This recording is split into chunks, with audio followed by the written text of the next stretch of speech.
It was a present from the French to America. Present hediye demek arkadaşlar. Gift de genelde biliniyor. Gift hediye demek.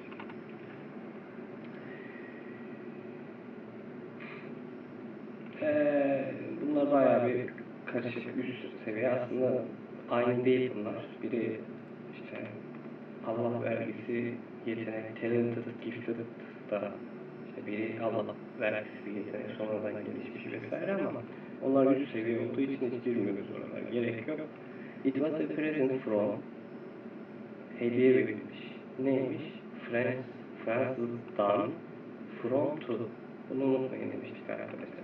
Bir önceki okuma metnlerinde from to Fransızlardan Amerikalılara hediye olarak verilmiş.